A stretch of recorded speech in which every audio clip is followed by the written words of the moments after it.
Mesdames et messieurs, chers membres du jury, je suis très honorée de me trouver aujourd'hui devant votre assemblée.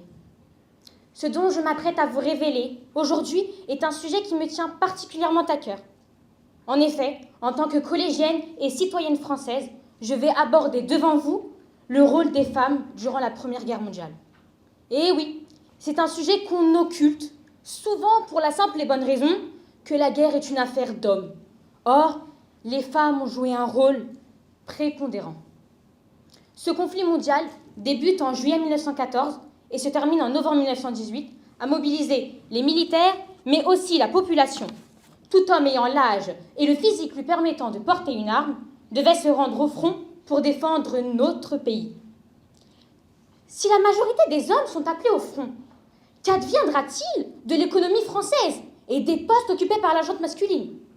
Il y a de ça un mois, avec ma classe, nous avons eu une sortie au musée de la Grande Guerre. Ici même, dans ce lieu chargé d'histoire et d'émotion.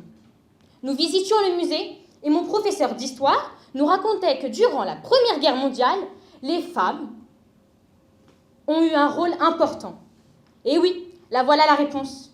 C'est alors qu'en déambulant dans le musée, je tombe sur cette affiche intitulée « Aux femmes françaises ».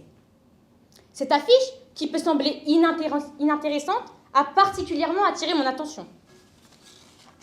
Elle s'adresse aux femmes françaises et aux jeunes enfants, prévenant l'arrivée imminente de la guerre et leur demandant de remplacer les hommes partis défendre le pays. Je vais vous citer un extrait. « Vous ne pouvez pas rendre à la patrie un plus grand service. » Ces mots qui proviennent de René Viviani, président du Conseil des ministres à cette époque, qui se termine par « Il y aura demain la gloire pour tout le monde ». Ce tout le monde qui inclut évidemment les femmes. Ces femmes ont vu leur mari, fils, partir à la guerre. Imaginez-vous cette douleur à ce moment-là. Partir ne veut pas forcément dire revenir.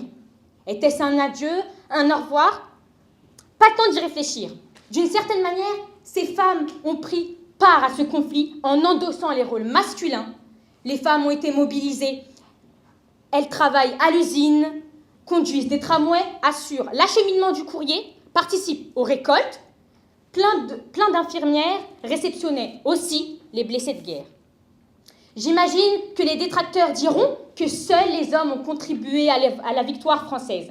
Ce serait minimiser la participation ô combien primordiale des femmes. Avant 1914, elles représentent 6 à 7% de la main-d'œuvre des usines d'armement. À la fin de la guerre, elles sont 450 000 à fabriquer des obus chaque jour. Pas de doute à présent, nous avons gagné la guerre avec les femmes.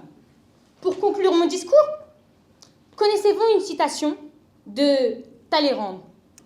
Cet homme d'État diplomate français du 18 et 19e siècle a dit « Derrière chaque grand homme, il y a une femme. » Et bien moi, je dirais que derrière chaque grande nation, il y a des femmes.